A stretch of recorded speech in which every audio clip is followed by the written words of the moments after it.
한 달 뒤에 다시 오너라. 그때는 너희 모두 이 산을 살아서 나가지 못할 것이다. 마을의 공식 멍청이, 겁쟁이라 불리던 15살 소년 복돌. 그는 사실 전설의 고수, 취봉 선생의 유일한 전수자였습니다. 칼 한 자루 없이 산적 100명을 상대하는 법. 소년은 산 그 자체가 되어 그들을 기다렸습니다. 쏟아지는 돌무더기, 미로 같은 숲, 그리고 정체를 알 수 없는 소년의 움직임. 산적 100명은 그렇게 지옥을 맛보게 됩니다. 소름 돋는 지략과 전설의 무예, 이 미스터리한 소년의 이야기, 지금 바로 시작합니다. 산골이란 것이 원래 적막한 법이지요. 태백 줄기를 타고 내려온 바람이 소나무 끝을 울리면 솔치 마을은 온통 그 소리뿐이었더랍니다. 논뱀이 몇 떼기, 밭떼기 몇 줄, 초가지붕 10여 채. 그것이 솔치의 전부였지요. 사람들은 고달팠습니다. 허나 고달픔 속에도 웃음거리 하나는 있었으니 그것이 바로 복돌이었습니다. 복돌은 15살이었습니다. 키는 또래보다 한 뼘쯤 작았고 몸은 마른 솔가지처럼 가늘었지요. 입고 다니는 베옷은 어찌나 해졌는지 팔꿈치 쪽은 아예 구멍이 나 있었습니다. 발에는 집신이 없는 날이 더 많았고 맨발로 마을길을 걸어 다니는 날이면 안악들이 혀를 차며 돌아서곤 했더랍니다. 쯧쯧, 저 아이 어미는 대체 뭘 먹고 저리 키웠을꼬. 안악들의 말이 등 뒤로 날아와 박혀도 복돌은 고개를 숙이고 걸었습니다. 언제부터인가 그게 습관이 되어버렸지요. 고개를 들면 눈이 마주쳤고 눈이 마주치면 반드시 누군가 한마디를 했으니까요. 더 힘든 것은 어른들이 아니었습니다. 또래 아이들이었지요. 마을에서 제일 기세 좋은 것은 이장 황 서방의 아들 황 칠복이었더랍니다. 16에 벌써 덩치가 어른 뺨칠 만큼 컸고 마을에서 제 편 아닌 아이가 없었지요. 칠복이 손가락질하면 다들 웃었고 칠복이 발을 뻗으면 다들 걸려 넘어지는 척을 했습니다. 복돌은 칠복의 가장 좋은 놀림감이었지요. 야, 멍청한 복돌아. 어느 가을 오후였더랍니다. 복돌이 마을 어귀 우물가에서 물동이를 이고 걸어가고 있을 때 칠복이 뒤에서 확 밀쳐버렸지요. 물동이가 땅에 떨어지며 쨍그랑 소리를 냈고 복돌은 진을 위에 두 손을 짚고 엎어졌더랍니다. 아이들이 깔깔거렸습니다. 저것 봐, 또 넘어졌어. 복돌이는 서 있는 것도 못하냐. 복돌은 천천히 일어났습니다. 진을 묻은 손을 베옷에 닦고 깨진 물동이 조각을 조용히 주었지요. 칠복은 그 모습이 더 우스웠던지 배를 잡고 웃었습니다. 야, 왜 아무 말도 못해? 멍청해서 말도 못하는 거야. 복돌은 대답하지 않았습니다. 눈을 한 번 들어 칠복을 바라보았더랍니다. 딱 한 번. 그리고 깨진 동이를 안고 집으로 걸어갔지요. 칠복은 그 눈빛이 영 불쾌했습니다. 화를 내지도 울지도 빌지도 않는 눈빛이었으니까요. 그냥 가만히 보는 눈이었는데 왜인지 등골이 서늘했더랍니다. 그래서 더 괴롭혔지요. 사람이란 무서우면 더 함부로 구는 법이니까요. 복돌의 어미 옥순 씨는 바느질을 하다 허리를 폈더랍니다. 방 안은 어두웠습니다. 기름 한 방울이 아까워 호롱불도 켜지 못하고 문틈으로 새어 들어오는 마지막 햇살의 바늘을 꿰던 참이었지요. 아들이 들어오자 그 꼴을 보고 아무 말도 못했습니다. 진을 묻은 옷에 손등이 까진 아이를. 말하면 더 아플 것 같아 조용히 수건을 적셔 손을 닦아 주었더랍니다. 아프냐? 아니요. 복돌은 진짜 아프지 않은 것 같은 얼굴이었습니다. 그게 어미는 더 아팠지요. 복돌아. 어머니, 저 산에 좀 다녀오겠습니다. 복돌은 그렇게만 말하고 일어섰습니다. 어미는 말리지 않았더랍니다.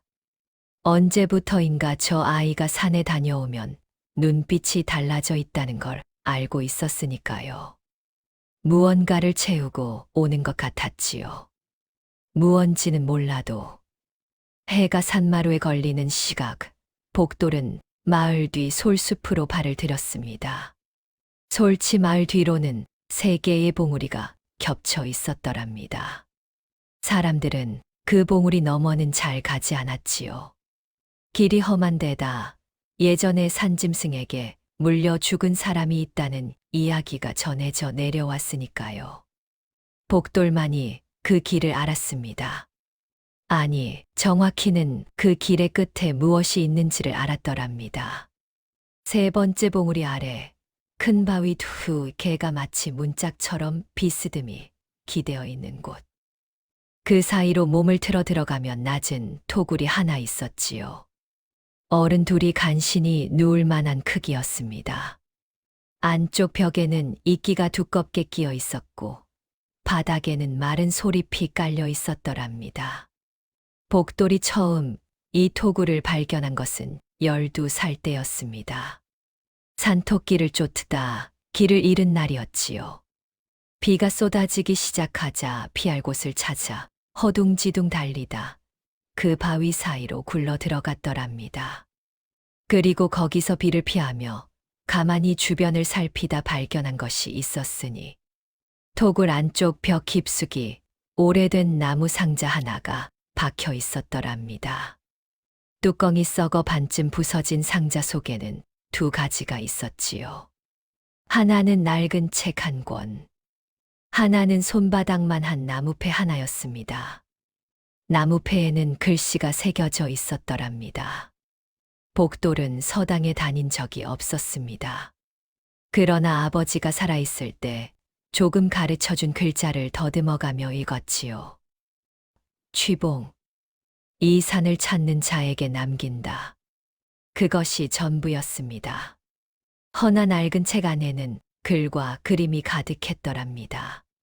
사람이 몸을 움직이는 그림들, 발을 디디는 방향, 손을 쓰는 법, 숨을 고르는 법.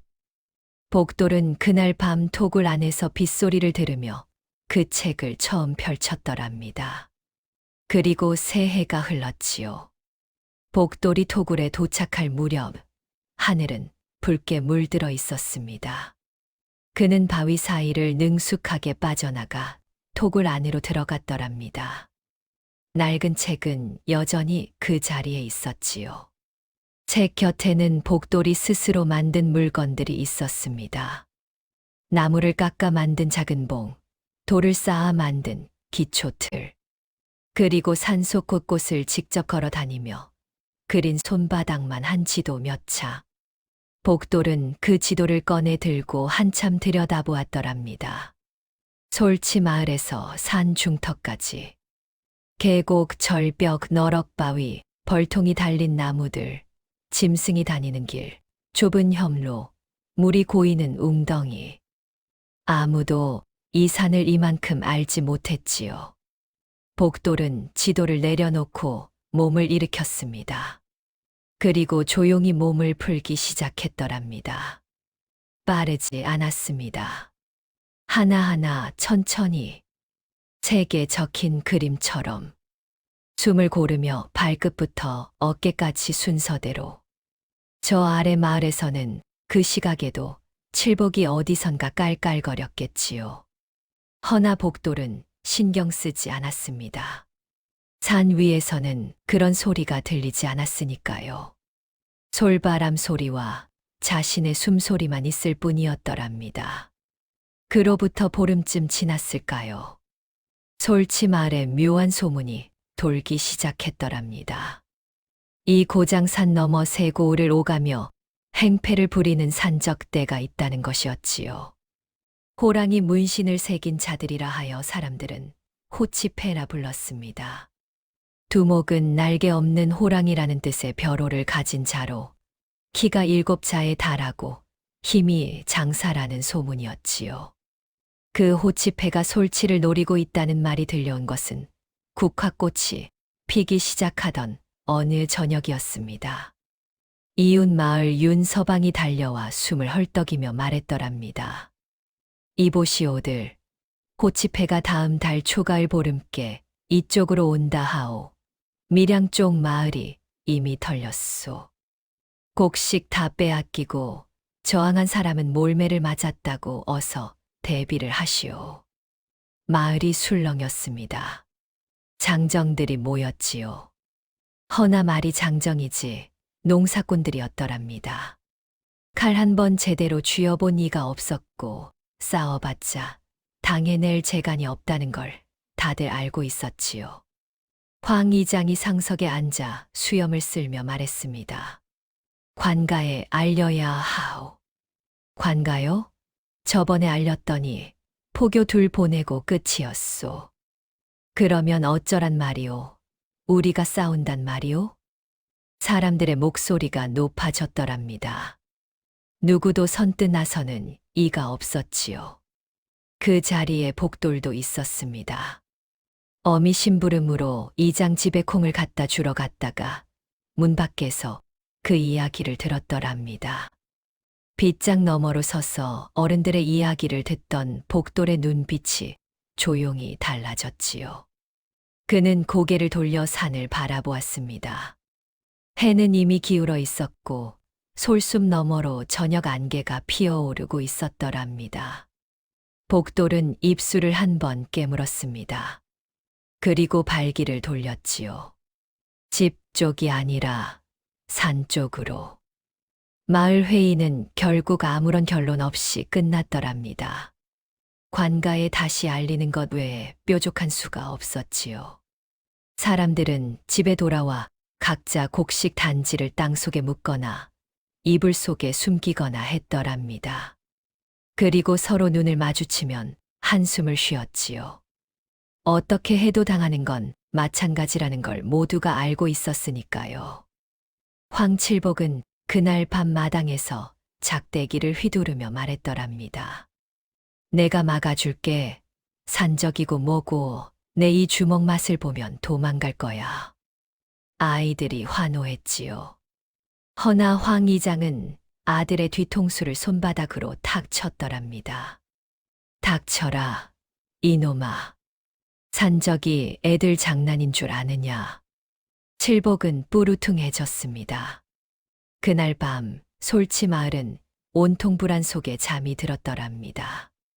단 한 곳, 산 중턱 토굴만 빼고요. 그 토굴에서는 작은 등불 하나가 밤새 꺼지지 않았더랍니다. 그 안에서 복돌은 지도를 펼쳐놓고 무언가를 적고 지우고 다시 적고 있었지요. 손가락으로 산의 지형을 짚으며 입술을 움직이며 눈빛은 칠복이나 마을 사람들이 한 번도 본 적 없는 것으로 가득 차 있었더랍니다. 뚝심 같은 것이었지요. 아주 오래, 아주 고요히 다져진 뚝심. 보름이 지났습니다. 국화가 흐드러지게 핀 어느 아침 솔치 마을 어귀의 먼지가 피어올랐더랍니다. 말굽 소리가 들려왔지요. 하나, 둘, 셋. 셀 수가 없을 만큼. 마을 사람들이 문을 열고 내다보았더랍니다. 그리고 그 자리에서 굳어버렸지요. 고개 너머로 사람들이 넘어왔습니다.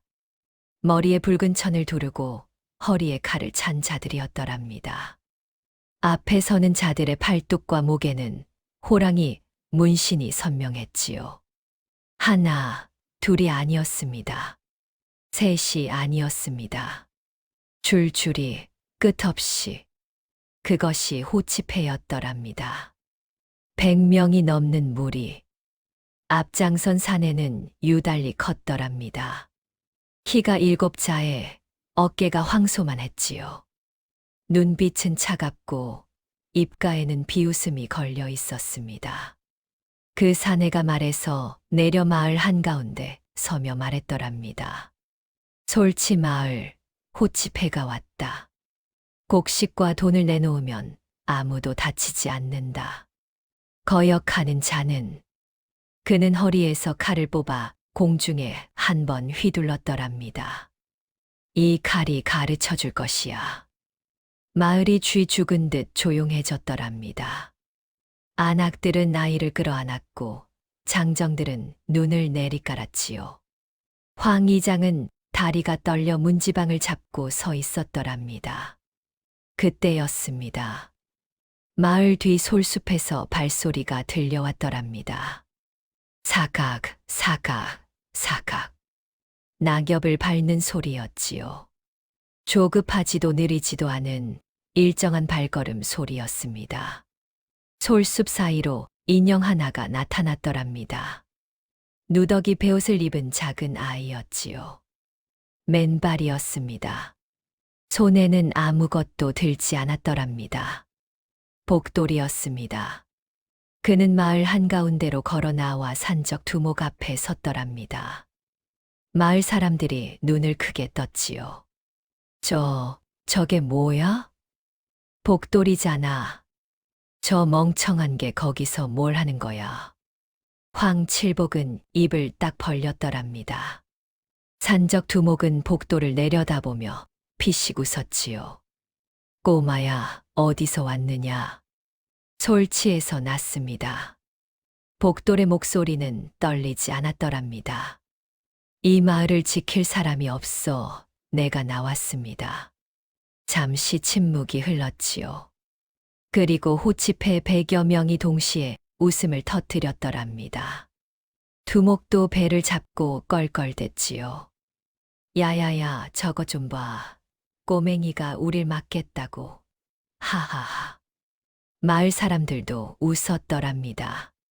황칠복도, 안악들도 민망함을 웃음으로 가리듯 다들 웃어댔지요. 복돌만 웃지 않았습니다. 그는 두목을 똑바로 바라보며 말했더랍니다. 딱 한마디였지요. 다음 달 보름에 오십시오. 그때 다시 이야기합시다. 두목의 웃음이 잠시 멈췄습니다. 그 눈빛 때문이었더랍니다. 꼬마의 눈빛이 두렵지 않았지요. 애원하지도 않았습니다. 그냥 가만히 단단히 보고 있었더랍니다. 두목은 코웃음을 쳤지요. 좋아, 꼬맹이. 한 달 말미를 주지. 그 사이에 도망이나 가지 마라. 그는 부하들에게 손짓했더랍니다. 오늘은 그냥 가자. 다음 달 보름에 와서 몽땅 털어가면 되니까. 호치패는 왔던 길로 돌아갔습니다. 먼지가 다시 피어올랐다가 가라앉았더랍니다. 마을 사람들은 복도를 둘러쌌지요. 야, 이놈아, 뭘 한 달 더 기다리라고 한 거야. 겁이 없어도 분수가 있지. 그게 무슨 짓이냐? 복돌은 아무 말도 하지 않았더랍니다. 고개를 숙이지도 않았지요. 그냥 돌아서서 산 쪽으로 걷기 시작했습니다. 황칠복이 뒤에서 소리쳤더랍니다. 야, 멍청한 복돌. 이번엔 진짜 맞아 죽고 싶어서 환장했냐? 복돌은 돌아보지 않았습니다. 한 달이 있었습니다. 그것으로 충분했더랍니다. 그날 밤 솔치마을은 두 가지 소리로 가득 찼더랍니다. 하나는 한숨 소리였고 하나는 욕소리였지요. 한숨은 어른들 것이었습니다. 욕은 대부분 복도를 향한 것이었더랍니다. 쓸데없이 나서서 한 달을 더 버텨야 하게 됐잖아. 관가에 다시 알려봤자 소용없고 이제 어쩐단 말이오. 저 복돌이란 놈 모자란 게 분명해. 멀쩡한 사람이 그 앞에 나설 리가 없지. 황 이장은 방 안에 틀어박혀 아무것도 먹지 않았더랍니다. 칠복은 마당에서 작대기를 부러뜨리며 화풀이를 했지요. 안악들은 땅속에 묻어두었던 곡식 단지를 더 깊이 파묻었더랍니다. 마을 사람 중에 복도를 걱정하는 이는 딱 한 명이었지요. 어미 옥순 씨였더랍니다. 옥순 씨는 아들이 돌아오기를 기다렸습니다. 밥을 지어놓고 불을 끄지 않고. 그러나 복돌은 그날 밤 집에 돌아오지 않았더랍니다. 산으로 간 것이지요.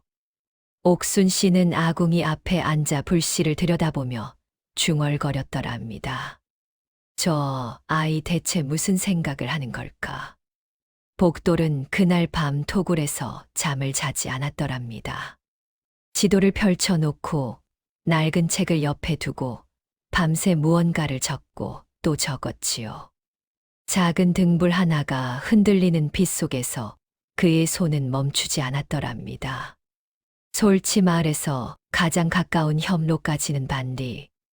협로를 지나면 왼쪽으로 급경사 비탈이 시작되고 오른쪽으로는 계곡이 이어지지요.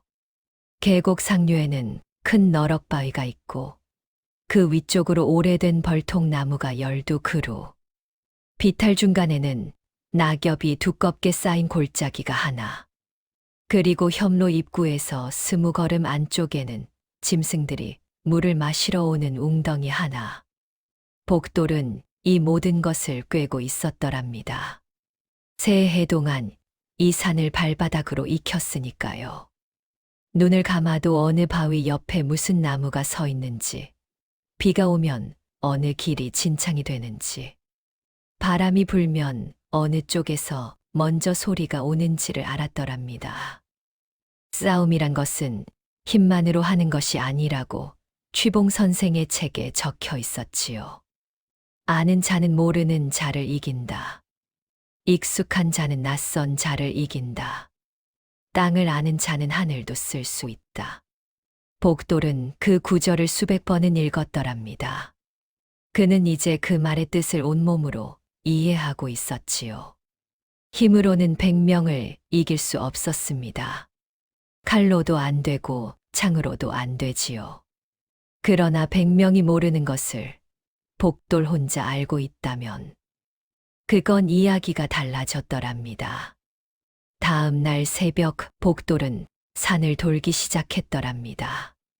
짐승처럼 낮게 엎드려 낙엽 위를 걸었지요. 발소리가 나지 않도록, 그림자도 만들지 않도록. 취봉 선생의 책에서 가장 오래 배운 것이 바로 이 걸음이었더랍니다. 산을 걸을 때는 산이 되어라. 바람처럼, 짐승처럼, 그러면 아무도 너를 보지 못한다.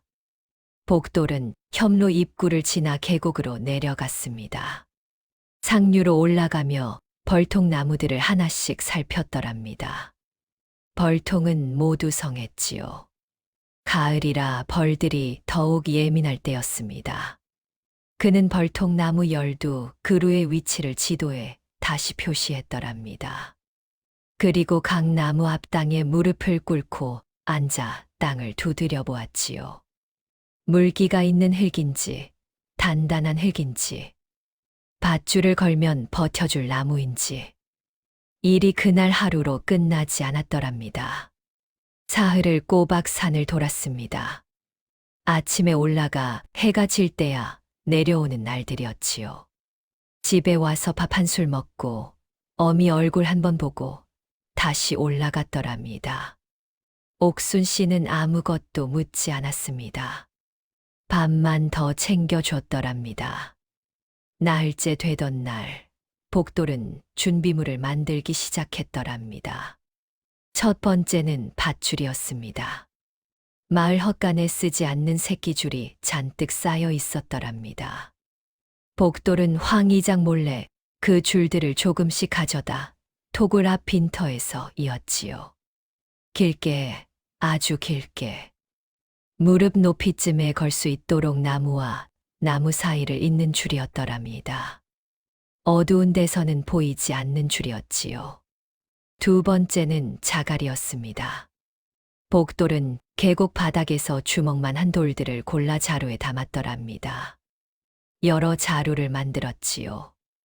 그리고 그 자루들을 산적들이 마을로 들어오기 전에 반드시 지나게 될 곡식. 창고 길목 가까이에 숨겨두었더랍니다. 곡식 자루처럼 보이게 잘 묶어서요. 쌀 대신 자갈과 소리피 든 자루였더랍니다. 세 번째는 발자국이었지요. 복돌이 며칠을 공들여 만든 것이 바로 이것이었더랍니다. 그는 마을 뒷산 여러 갈래 길에 사람 발자국을 냈더랍니다. 단 보통 발자국이 아니었지요. 한 방향에서 시작한 발자국이 다른 방향에서 온 발자국과 뒤섞이도록 만들었더랍니다. 마치 여러 무리의 사람들이 각기 다른 방향에서 산에 들어간 것처럼. 더 기묘한 것은 그 발자국 중 일부가 산적들이 지나갈 길 위에 미리 찍혀 있었더랍니다. 마치 누군가 산적들을 앞질러 산에 올라간 것처럼. 이것을 보면 산적들은 생각하겠지요. 우리 말고도 이 산에 누군가 있다. 관군인가, 매복인가, 서로가 서로를 의심하게 되지요. 복돌은 지도 위에 표시를 하나씩 지워가며 중얼거렸더랍니다. 여기서 흩어지고, 여기서 멈추고, 여기서 서로를 보게 되고, 열흘이 지났습니다. 복돌이 산에서 준비를 하는 사이 마을에서는 별별 소문이 다 돌았더랍니다. 복돌이가 도망갈 준비를 하는 거래. 아니야, 혼자 산에 처박혀서 무서워서 떨고 있다더라. 그 아이 어미가 불쌍하지, 어미가. 칠복은 복돌을 보면 코웃음을 쳤더랍니다. 야, 복돌. 너 그 좋다는 한 달이 반이나 지났어. 이제 어쩔 거야? 응, 산적 오면 내가 맨손으로 막을 거야? 복돌은 그 말에 대답하지 않았더랍니다. 그냥 지나쳤지요. 칠복이 발을 내밀어 걸어 넘어뜨렸습니다. 복돌이 앞으로 꼬꾸라지자 아이들이 웃었더랍니다. 복돌은 일어나며 칠복을 딱 한 번 보았지요. 칠복은 또 그 눈빛에 잠시 말문이 막혔더랍니다. 웃고 있는데 왜인지 등줄기가 서늘한 그 눈빛이었지요. 복돌은 아무 말도 하지 않고 자리를 떴더랍니다. 20날이 지나자 복돌의 준비는 거의 끝나가고 있었더랍니다. 현로 입구 양쪽에 밧줄을 쳐두었지요. 무릎 높이, 발목 높이, 가슴 높이로 나뉘어 세 겹. 칠흑 같은 밤에는 보이지 않는 줄들이었더랍니다. 벌통나무들에는 가느다란 줄이 연결되어 있었지요. 줄을 당기면 벌통이 떨어지도록. 힘이 아니라 타이밍이 중요했더랍니다. 골짜기 비탈 위에는 큰 돌들을 잔뜩 모아두었지요. 비탈 아래로 굴리면 되는 것들이었더랍니다. 복돌 혼자서는 굴릴 수 없는 큰 것들이었지만 작은 돌을 빼내면 큰 돌들이 연달아 구르도록 쐐기를 박아두었더랍니다. 그리고 마을 어귀 곡식 창고 옆에는 진짜 곡식 자루처럼 포장된 자갈 자루들이 가지런히 쌓여 있었더랍니다. 복돌은 마지막으로 지도를 꺼내 전체를 훑었습니다. 하나, 둘, 셋, 넷. 함정을 하나씩 세어보았더랍니다. 모두 8개였지요. 8개의 함정. 100명의 산적을 위한. 그러나 그보다 먼저 복돌이 공들인 것이 하나 더 있었더랍니다. 몸이었지요. 취봉 선생의 책 마지막 장에는 이런 말이 적혀 있었습니다. 계략은 몸이 버텨줄 때만 완성된다. 아무리 좋은 그물을 쳐도 그물을 거두는 손이 약하면 물고기는 빠져나간다. 마지막 한 놈은 반드시 내 몸으로 막아야 하느니라. 복돌은 그 말을 수십 번 읽었더랍니다. 그는 알고 있었지요. 계략이 아무리 완벽해도 두목 한 명은 남는다는 것을. 그리고 그 두목은 혼자서 해결해야 한다는 것을. 기 7자의 힘이 장사라는 두목이었더랍니다. 복돌은 매일 새벽 토굴 앞 빈터에서 몸을 단련했습니다. 취봉 선생의 책에 적힌 대로 빠르게가 아니라 정확하게, 힘으로가 아니라 흐름으로, 강한 자를 이기려면 강해질 필요가 없다. 강한 자의 힘을 빌리면 된다. 그 구절을 이해하는데 2해가 걸렸더랍니다. 이제는 몸이 알고 있었지요. 보름을 사흘 앞둔 날 밤, 복돌은 토굴에 앉아 낡은 책을 펼쳤더랍니다. 마지막 장이었지요. 거기에는 책 내용이 아닌 손으로 쓴 글이 덧붙여져 있었더랍니다. 잉크가 발에 군데군데 알아보기 어려웠지만 복돌은 이미 외우고 있었지요.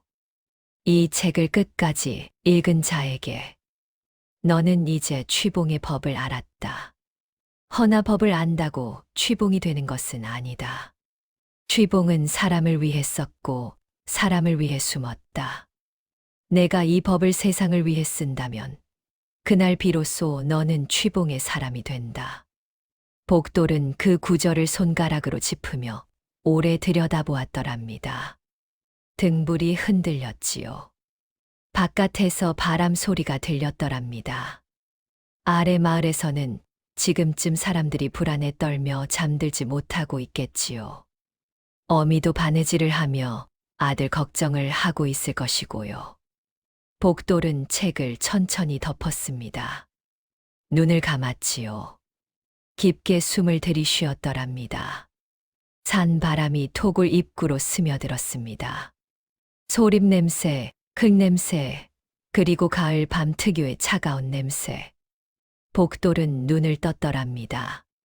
사흘이 남아 있었습니다. 충분했지요.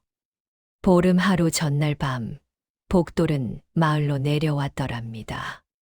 집에 들어가 어미 앞에 앉았지요. 옥순 씨는 아무 말도 않고 밥을 덜어 주었더랍니다. 복돌은 밥을 다 먹고 나서 조용히 말했지요.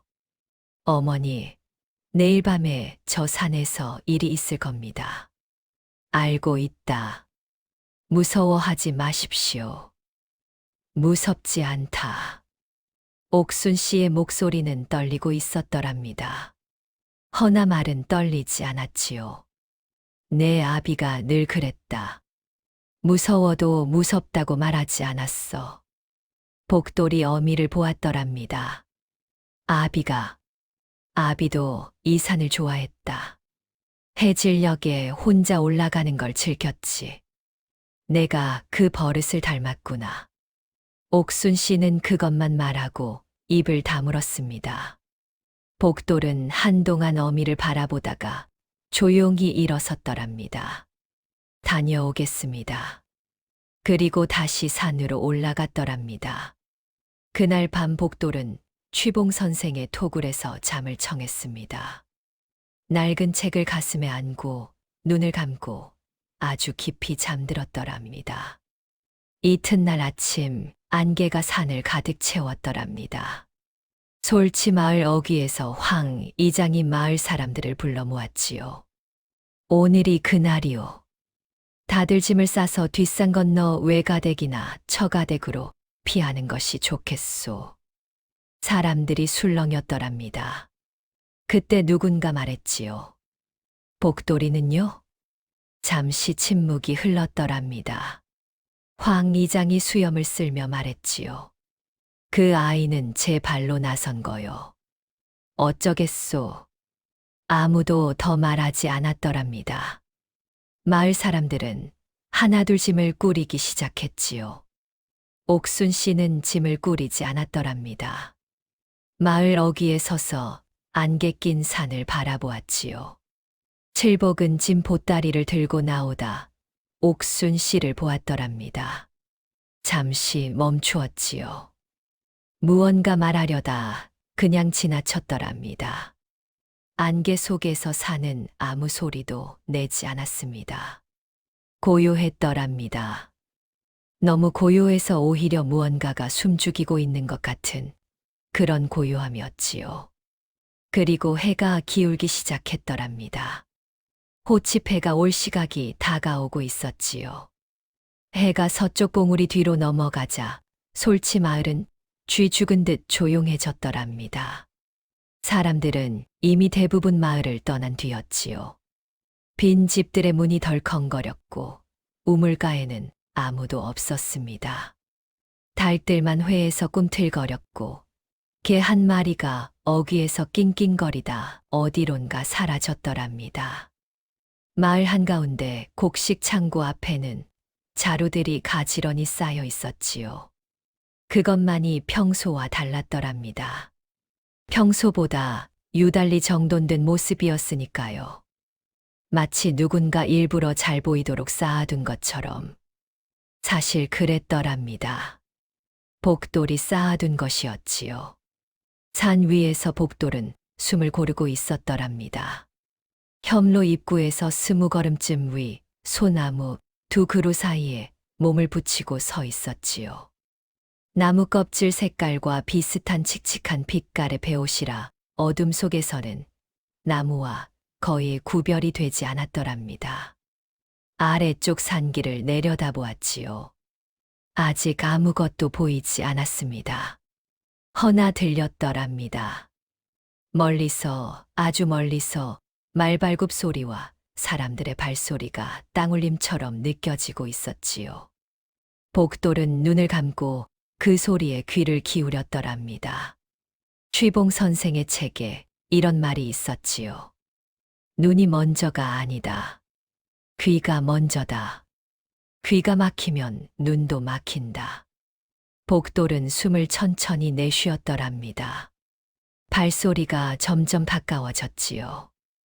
호치패가 고개를 넘어온 것은 초저녁 무렵이었더랍니다.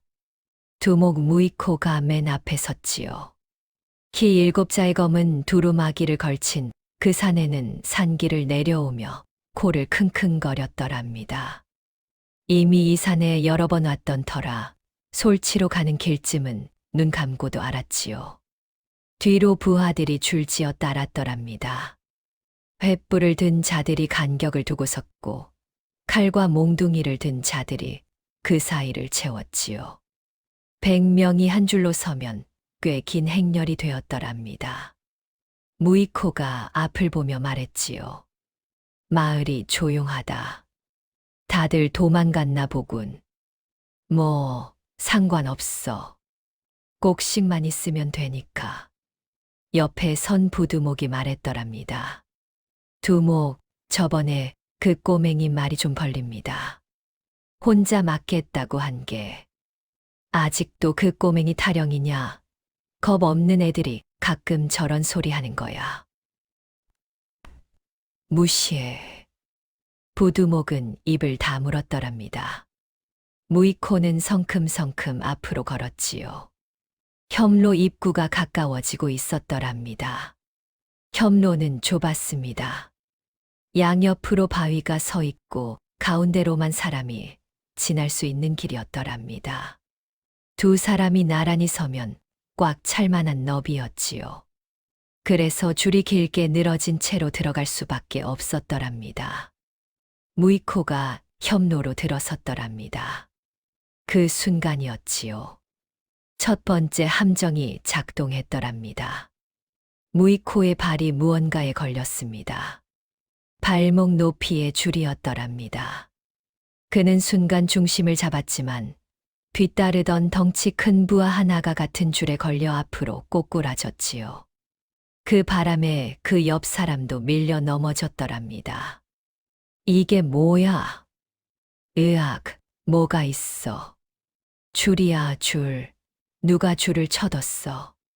횃불이 흔들렸더랍니다. 무이코가 몸을 낮추어 살폈지요. 어둠 속에서 가느다란 새끼줄 새 가닥이 보였더랍니다. 발목 높이, 무릎 높이, 가슴 높이. 그는 이를 갈았지요. 줄 다 끊어라. 조심해서 들어와. 부하들이 칼로 줄을 잘랐더랍니다. 그리고 다시 전진했지요. 허나 무이코의 미간이 살짝 찌푸려졌더랍니다. 누군가 이 길을 미리 알고 준비를 했다는 뜻이었으니까요. 혐로를 빠져나오자 길이 두 갈래로 갈렸더랍니다. 오른쪽은 계곡 쪽으로 내려가는 길이었고, 왼쪽은 비탈을 타고 마을 뒤로 돌아가는 길이었지요. 무이코가 손짓했더랍니다. 반반 나눠라. 오른쪽 50명, 왼쪽 50명. 마을에서 합류한다. 부하들이 둘로 갈라지기 시작했지요. 바로 그때였더랍니다. 왼쪽 비탈 쪽 부하들 중에서 누군가 소리를 질렀더랍니다. 두목, 발자국이 있습니다. 무이코가 눈썹을 치켜 올렸지요. 발자국. 횃불을 들고 가까이 가보니 비탈 초입에 발자국들이 선명하게 찍혀 있었더랍니다. 집신 자국이었지요. 그런데 묘했습니다. 한 방향이 아니었더랍니다. 이쪽에서 온 것도 있고 저쪽에서 온 것도 있고 서로 뒤엉켜 있었지요. 부두목이 낮게 중얼거렸더랍니다. 이건 한두 명이 아닌데요. 어디서 온 발자국이야? 위쪽에서 아니, 이건 아래쪽에서도. 무이코는 입을 굳게 다물었더랍니다. 그는 산 위를 올려다보았지요. 어둠뿐이었습니다. 소나무 그림자만 흔들렸더랍니다. 매복인가? 그 말이 나오자 부하들이 술렁이기 시작했더랍니다. 매복이래. 관군인가? 아니야, 발자국이 너무 작아. 집신이잖아. 무이코가 손을 들어 조용히 시켰더랍니다. 쓸데없는 소리 마라. 발자국이 뭐가 무서워. 앞으로 간다. 허나 부하들의 걸음이 조금 느려졌지요. 눈이 자꾸 주변을 두리번거렸더랍니다. 복돌의 두 번째 함정이 시작되고 있었지요. 눈에 보이는 것이 아니었습니다. 의심이었더랍니다. 오른쪽 계곡길로 내려간 무리는 50명이었더랍니다. 이들을 이끈 것은 고치패에서 힘으로는 두목 다음이라는 곰이라 불리는 자였지요. 실제로 곰처럼 생겼더랍니다. 목이 없는 것처럼 어깨가 넓고 두 팔이 무릎까지 내려왔지요. 곰이 계곡길을 내려가다 코를 킁킁거렸더랍니다. 이상한 냄새가 나는데 달콤하고 시큼한 냄새였지요. 가을 꽃향기 같기도 하고 뭔가 다른 것 같기도 했더랍니다. 그 냄새의 정체는 벌꿀이었더랍니다. 복돌이 이틀 전에 계곡길 양쪽 나무들에 꿀을 발라두었더랍니다. 아주 조금씩이었지요. 사람이 눈치채기 어려울 만큼. 그러나 가을 벌들에게는 충분한 냄새였더랍니다. 그리고 그 위쪽 나무들에는 벌통줄이 연결되어 있었지요. 곰의 무리가 계곡 중턱쯤 왔을 때였더랍니다. 어둠 속 높은 바위 뒤에서 복돌의 손이 줄을 당겼더랍니다. 쿵. 첫 번째 벌통이 나무에서 떨어졌지요. 쿵, 쿵, 쿵. 두 번째, 세 번째, 네 번째. 벌통들이 계곡 바닥으로 굴러내렸더랍니다. 그리고 그 다음 순간이었지요. 으아아. 계곡 쪽에서 비명이 터졌더랍니다. 한 명이 아니었지요. 동시에 여러 명이었습니다. 가을벌은 여름벌보다 더 사납더랍니다. 겨울을 앞두고 꿀을 모아둔 벌통이 깨지자 수백 마리가 한꺼번에 쏟아져 나온 것이었지요. 벌들은 앞에 있는 것들을 향해 몰려들었더랍니다. 사람들이 비명을 지르며 달아나기 시작했지요. 칼을 들고 있어봤자 벌에게는 소용이 없었더랍니다. 아무리 힘이 세도 수백 마리 벌 앞에서는 장사가 없었지요. 곰이 가장 많이 쏘였더랍니다. 얼굴이 제일 먼저 쏘였지요. 이마, 볼, 눈 주위까지. 곰은 두 손으로 얼굴을 감싸 쥐고 쿵쿵 발을 구르며 뛰어다녔더랍니다. 으악, 으악, 어디야, 어디, 안 보여. 눈 주위가 퉁퉁 부어오르기 시작했지요. 주먹만 하던 눈이 시로라기처럼 가늘어졌더랍니다. 이마에는 벌침이 5개나 박혔고 볼은 찐빵처럼 부풀었지요. 부하들도 마찬가지였더랍니다. 얼굴을 손으로 감싸쥔 채 계곡 물속으로 뛰어드는 자, 뒤로 달아나는 자, 서로를 밀치는 자들로 계곡이 아수라장이 되었더랍니다. 바위 위에서 복돌은 그 광경을 내려다보았더랍니다. 마음이 아프지는 않았지요. 허나 통쾌하지도 않았습니다. 그저 조용히 확인했더랍니다. 계곡 쪽 50명 일시적으로 무력화 됐습니다. 이제 왼쪽 비탈이었지요. 왼쪽 비탈로 간 50명은 무이코가 직접 이끌었더랍니다. 발자국 때문에 걸음이 느려진 그 무리는 비탈을 오르며 연신 주변을 살폈더랍니다. 횃불을 든 자들이 사방을 비추었지만 소나무와 바위 그림자만 보일 뿐이었지요. 그때였더랍니다. 길 옆 덤불 속에서 소리가 들렸지요. 스르르 스르르 낙엽 밟는 소리였더랍니다. 아주 작고 빠르게 지나가는 부하들이 소스라치며 횃불을 들이댔더랍니다. 아무것도 없었지요. 뭐야? 짐승인가? 짐승이 이렇게 조용해? 무이코가 이를 갈며 말했더랍니다. 겁내지 마라. 바람 소리다. 그러나 자신도 모르게 손이 칼자루로 갔더랍니다. 그 소리는 복돌이 낸 것이 아니었더랍니다. 복돌이 며칠 전 비탈 곳곳에 가느다란 줄을 쳐두었지요. 바람이 불면 낙엽이 그 줄에 쓸리며 소리를 내도록. 사람이 일부러 내는 소리가 아니라 바람과 낙엽이 만들어내는 소리였더랍니다. 그러나 발자국을 본 뒤 의심이 생긴 눈에는 그 소리 하나하나가 매복의 신호처럼 들렸지요.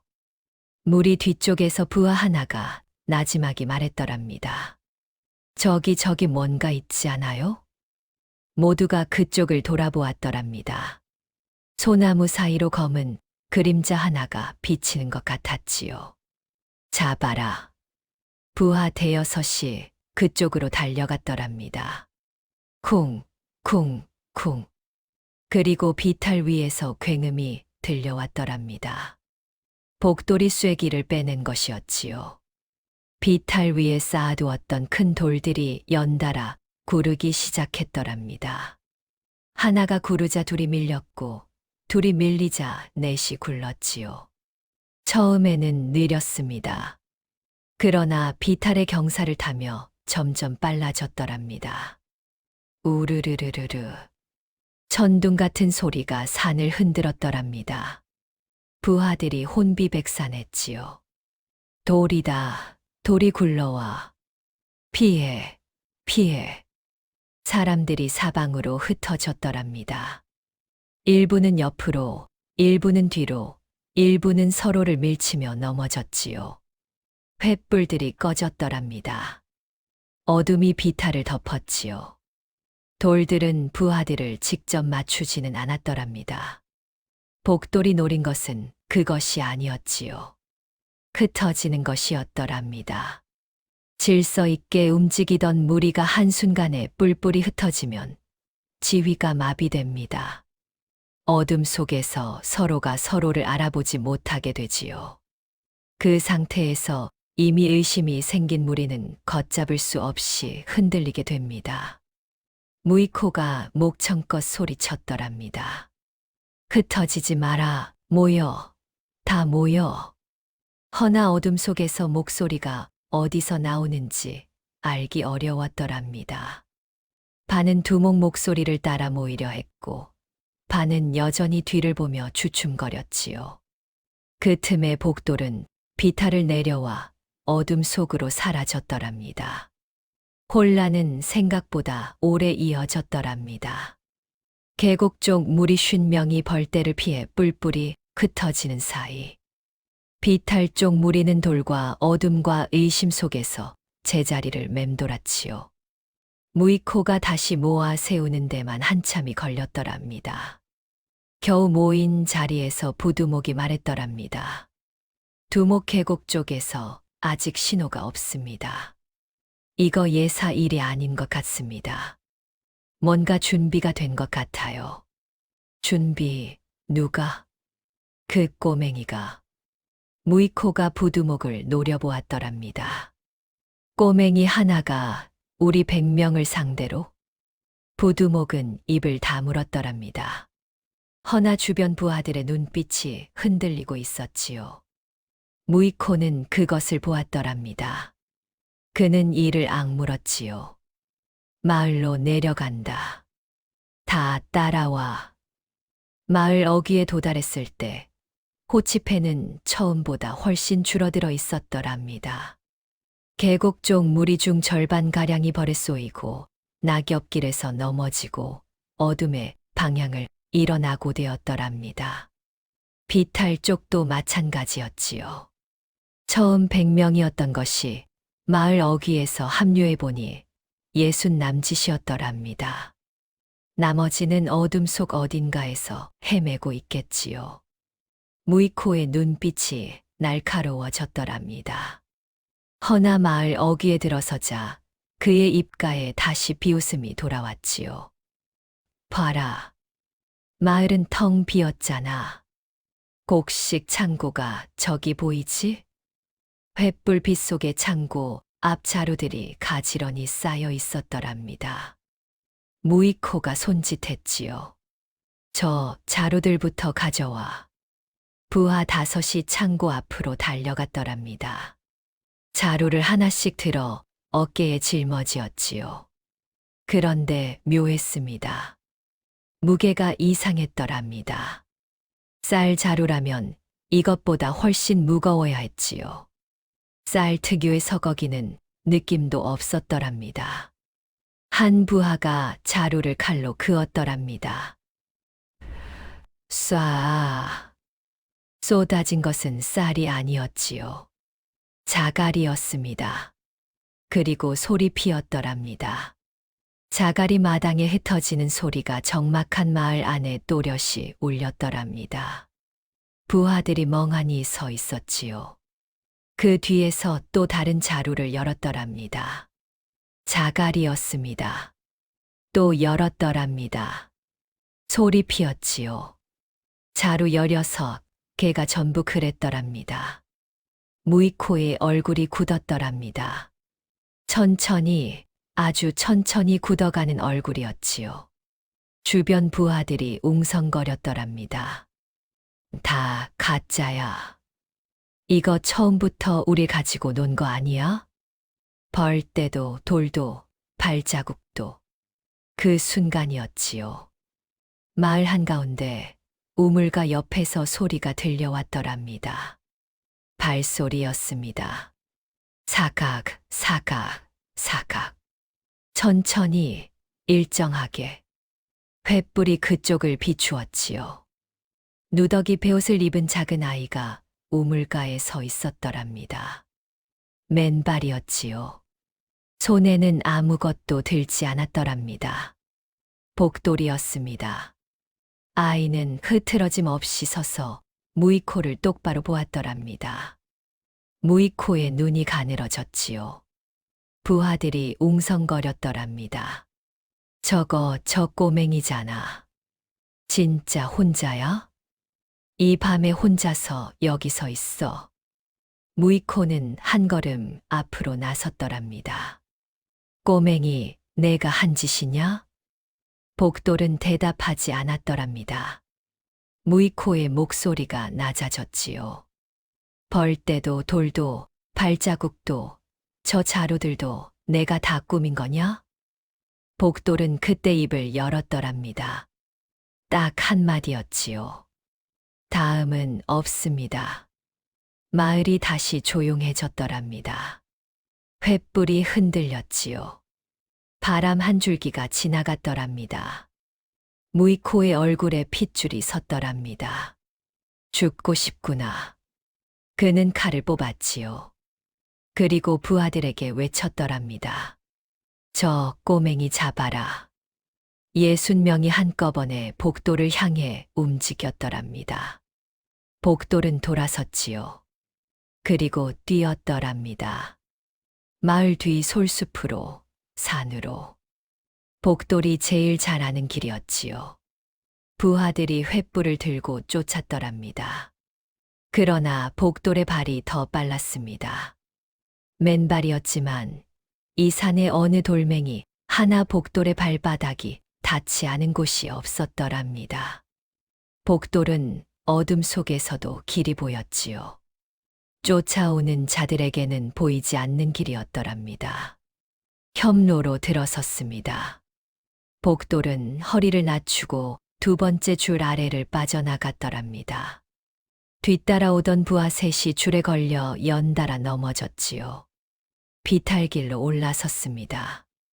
복돌은 표시해둔 길로 달렸더랍니다. 뒤따르던 부하들은 낙엽이 두껍게 쌓인 골짜기로 발을 헛디뎠지요. 허리까지 빠지는 곳이었더랍니다.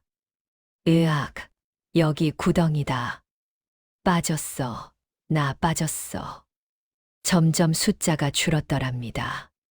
처음 60이 쫓아왔는데 협로에서 열이 줄고 비탈에서 다시 열이 줄었지요. 마지막 함정은 계곡 상류 너럭바위 앞이었더랍니다. 복돌이 미리 만들어 둔 마지막 밧줄 덫이었지요. 너럭바위 아래 물가에 친줄이었더랍니다. 어둠 속에서는 물건인지 줄인지 구분이 되지 않았지요. 쫓아오던 부하 20명가량이 그 앞에서 멈칫했더랍니다. 앞에 뭐가 있는지 보이지 않았으니까요. 그 사이 복돌은 너럭바위 위로 올라섰더랍니다. 그리고 거기서 멈추었지요. 뒤를 돌아보았더랍니다. 횃불이 가까이 왔지요. 마지막 한 사람의 얼굴이 보였더랍니다. 무이코였더랍니다. 부하들을 다 젖혀두고 무이코 혼자 여기까지 따라왔더랍니다. 그는 칼을 들고 너럭바위 앞에 섰지요. 복도를 올려다보며 말했더랍니다. 여기까지 잘 달려왔구나, 꼬맹이. 복돌은 바위 위에서 무이코를 내려다보았더랍니다. 둘 사이에 침묵이 흘렀지요. 밤바람이 계곡 물소리를 데리고 지나갔더랍니다. 복돌의 입에서 낮고 조용한 목소리가 흘러나왔지요. 산에서 내려가십시오. 무이코가 잠시 멈칫했더랍니다. 그 목소리 때문이었지요. 아이의 목소리였는데 아이의 목소리가 아닌 것 같은, 어디선가 들어본 것 같은, 그러나 어디서인지 알 수 없는 목소리였더랍니다. 그는 이내 이를 갈았지요. 죽어서 내려가게 해주마. 칼을 쥔 손에 힘이 들어갔더랍니다. 너럭바위 위에 달빛이 내려앉았더랍니다. 구름 사이로 보름달이 얼굴을 내밀었지요. 계곡 물소리가 크게 들렸더랍니다. 바람은 잠잠했습니다. 소나무도 흔들리지 않았지요. 세상이 딱 그 두 사람만 남겨두고 숨을 죽인 것 같았더랍니다. 무이코는 바위 아래에 서 있었습니다. 키 7자의 그 산에는 달빛 아래 더욱 크게 보였더랍니다. 검은 두루마기가 바람에 살짝 펄럭였지요. 칼날이 달빛을 받아 차갑게 빛났더랍니다. 바위 위 복돌은 작았습니다. 누더기 베옷, 맨발, 빈손. 그러나 서 있는 모양이 달랐더랍니다. 어깨가 내려가 있었고 발이 바위에 뿌리 내린 것처럼 고요했지요. 눈빛은 달빛보다 차분했더랍니다. 무이코는 그 모습을 보며 속으로 뭔가 걸리는 것이 있었더랍니다. 이 아이를 어디선가 본 것 같다는 느낌이 아니었지요. 이 아이의 서 있는 모양이 어디선가 본 것 같다는 느낌이었더랍니다. 그러나 그는 오래 생각하지 않았지요. 내려와라. 복돌이 내려오지 않자 무이코가 바위로 올라섰더랍니다. 무이코의 첫 번째 칼이 나왔더랍니다. 옆으로 크게 긋는 칼이었지요. 빠르고 무거운 칼이었더랍니다. 그 칼에 베이면 보통 사람은 그 자리에서 쓰러지고 말 것이었지요. 복돌은 그 칼을 피했더랍니다. 앞으로 나가는 것도 아니고 뒤로 물러나는 것도 아니었지요. 옆으로 반걸음 딱 그만큼 비켜섰더랍니다. 무이코의 칼이 허공을 갈랐더랍니다. 무이코가 눈썹을 치켜 올렸지요. 다시 칼을 들었더랍니다. 이번에는 아래에서 위로 올려친 칼이었습니다. 빠르기가 처음보다 2배였더랍니다. 이것은 웬만한 무인도 피하기 어려운 칼이었지요. 복돌은 몸을 낮추었더랍니다. 칼이 머리카락 위를 스치고 지나갔지요. 그리고 복돌의 손이 무이코의 팔목을 스쳤더랍니다. 가볍게, 아주 가볍게. 그러나 무이코는 그 순간 손이 저릿해지는 것을 느꼈더랍니다. 칼자루를 쥔 손에서 힘이 빠지는 것 같았지요. 그는 얼른 다른 손으로 칼을 옮겨 쥐었더랍니다. 미간이 깊게 찌푸려졌지요. 무이코는 20년 동안 칼을 써온 사람이었더랍니다. 싸움이라면 지지 않았지요. 산중에서 맞붙은 자들 중에 그를 이긴 자가 없었더랍니다. 그랬는데 이 아이가 이상했지요. 피하는 것이 달랐더랍니다. 겁이 나서 물러서는 것이 아니었지요. 계산이 있었더랍니다. 칼이 오기 전에 이미 어디로 움직일지를 알고 있는 것 같은, 아니, 칼이 오는 방향을 보는 게 아니라 칼을 드는 사람의 몸을 보고 있는 것 같은 움직임이었더랍니다. 무이코는 세 번째 칼을 들기 전에 잠깐 멈추었지요. 그리고 복도를 다시 보았더랍니다. 아이는 여전히 고요히 서 있었습니다. 숨이 가쁘지도 않았고 발이 흐트러지지도 않았더랍니다. 달빛 속에서 그 작은 몸이 왜인지 아주 크게 느껴졌지요. 무이코의 입에서 낮은 목소리가 나왔더랍니다. 너 누구한테 배웠냐? 복돌은 대답하지 않았더랍니다. 무이코가 다시 물었지요. 그 서 있는 방식, 그 발의 위치 어디서 본 적이 있어? 복돌의 눈빛이 그때 처음으로 조금 달라졌더랍니다. 무이코는 그것을 보았지요. 그리고 어디선가 기억 하나가 떠올랐더랍니다. 오래되어 바랜 기억이었지요. 젊었을 때 무이코는 산 아래 마을에서 건달 노릇을 했더랍니다. 그때 딱 한 번 봤더랍니다. 저자거리에서 싸움이 붙었을 때 군중 속에서 홀로 서 있던 늙은 무인 하나를, 아무것도 하지 않았는데 주변 사람들이 알아서 비켜서던 그 노인을, 그 노인의 서 있는 방식이, 발의 위치가, 어깨의 각도가, 취봉, 그 이름이 입술 밖으로 나왔더랍니다. 무이코의 눈이 크게 뜨였지요. 복돌은 아무 말도 하지 않았더랍니다. 그러나 아무 말도 하지 않는 것이 곧 대답이었지요. 무이코의 얼굴에서 핏기가 가셨더랍니다. 취봉 선생이라면 무이코도 알았더랍니다. 직접 본 것은 그 한 번이었지요. 그러나 이름은 숱하게 들었더랍니다. 이 고장 산줄기를 통틀어 취봉 선생의 이름을 모르는 무인이 없었지요. 20년 전 호련히 자취를 감춘 전설의 무인이었더랍니다. 어떤 이는 그가 죽었다고 했고, 어떤 이는 산속 어딘가에 은거하고 있다고 했지요. 그러나 그 뒤로 아무도 취봉 선생을 본 사람이 없었더랍니다. 취봉 선생이 제자를 두었다는 이야기는 들어본 적이 없었지요. 허나 무이코는 이 아이를 다시 보았더랍니다. 서 있는 발의 위치, 무게 중심을 낮추는 방식, 팔목을 스치는 손의 각도. 그것은 배워서 되는 것이 아니었더랍니다. 몸 깊숙이 오래 새겨진 것이었지요. 수년을 하루같이 갈고 닦은 몸만이 그런 모양을 가질 수 있었더랍니다. 무이코의 손에서 힘이 빠지기 시작했더랍니다. 이 아이는 취봉의 법을 받은 자다. 그 생각이 드는 순간 그는 이미 알았더랍니다. 이 싸움이 어떻게 끝날지를. 그러나 무이코는 물러서지 않았더랍니다. 20년 동안 산적으로 살아온 자가 아이 하나 앞에서 물러선다면 그것은 그의 전부가 무너지는 것이었지요. 그는 이를 악물고 칼을 고쳐 쥐었더랍니다. 취봉의 제자든 뭐든 상관없다. 나는 여기서 물러서지 않는다. 그리고 달려들었더랍니다. 이번에는 칼 기술이 아니었지요. 그 덩치와 무게를 그대로 실어 밀어붙이는 것이었더랍니다. 키 7자, 장사의 힘이 고스란히 담긴 돌진이었지요. 복돌은 피하지 않았더랍니다. 그 자리에 섰더랍니다.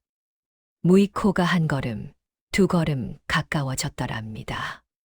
세 걸음째였더랍니다. 복돌의 몸이 움직였지요. 왼발이 비탈 방향으로 반걸음 나갔더랍니다. 오른손이 무이코의 팔뚝 안쪽을 스쳤지요.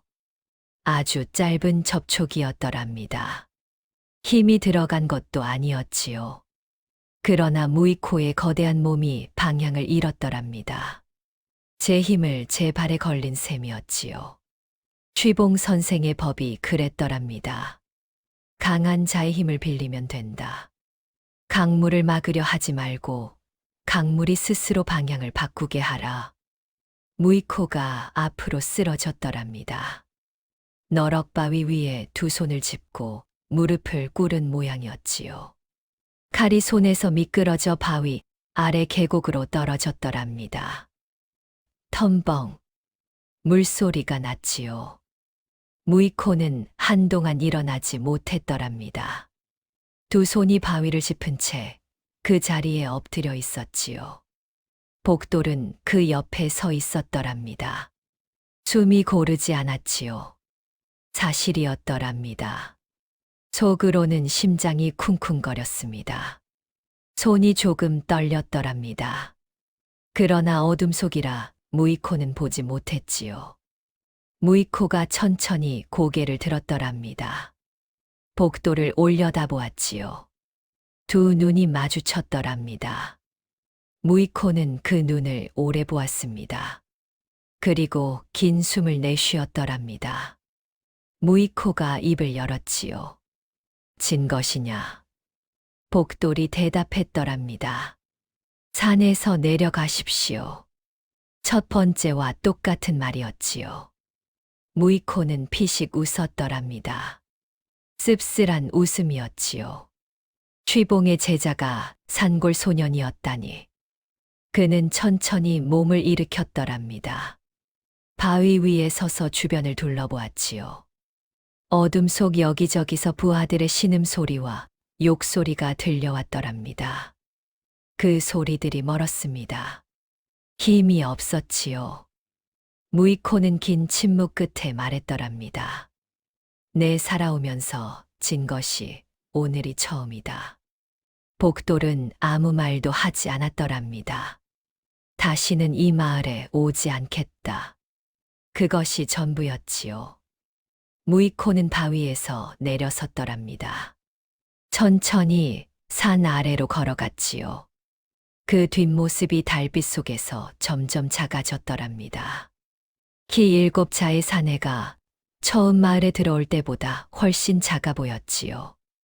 복돌은 그 뒷모습이 어둠 속으로 사라질 때까지 서 있었더랍니다. 새벽이 왔더랍니다. 솔치 마을에 아침 안개가 내려앉았지요. 마을 사람들이 하나둘 돌아오기 시작했더랍니다. 불안에 떨며 밤을 지새우다 날이 밝자마자 달려온 것이었지요. 마을 어귀는 조용했더랍니다. 어젯밤 산적들이 왔다 간 흔적은 있었지요. 마당에 자갈들이 흩어져 있었더랍니다. 횃불이 타다 남은 자국도 있었지요. 그러나 산적은 한 명도 없었더랍니다. 마을 사람들이 서로 얼굴을 보며 고개를 갸웃거렸지요.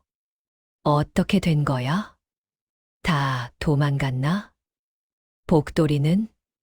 황 이장이 두리번거렸더랍니다. 그때 마을 뒤 솔숲에서 발소리가 들려왔지요.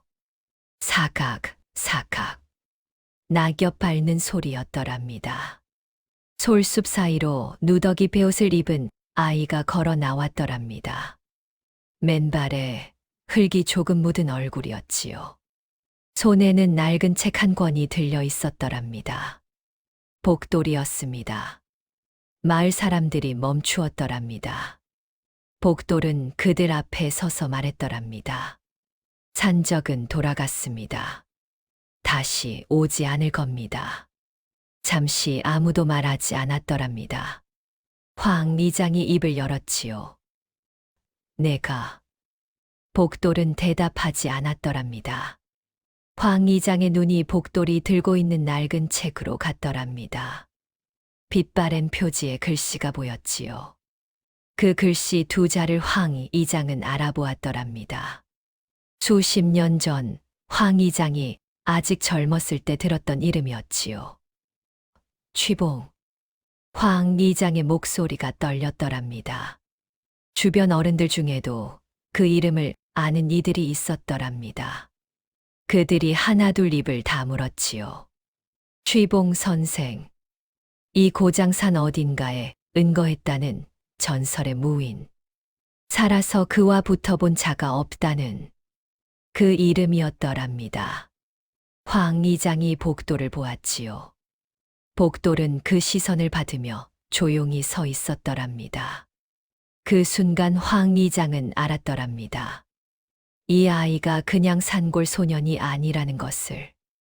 그리고 자신들이 그동안 무엇을 멸시하고 있었는지를. 황 칠복이 복돌 앞으로 걸어 나왔더랍니다. 복돌보다 한 뼘은 큰 몸이었지요. 그러나 그 앞에 서자 자신이 더 작게 느껴졌더랍니다. 칠복은 입을 열었다 닫았다 했더랍니다. 말이 잘 나오지 않았더랍니다. 너 진짜로 혼자 한 거야?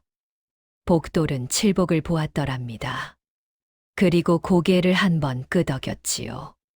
칠복은 한동안 복돌을 보다가 천천히 고개를 숙였더랍니다.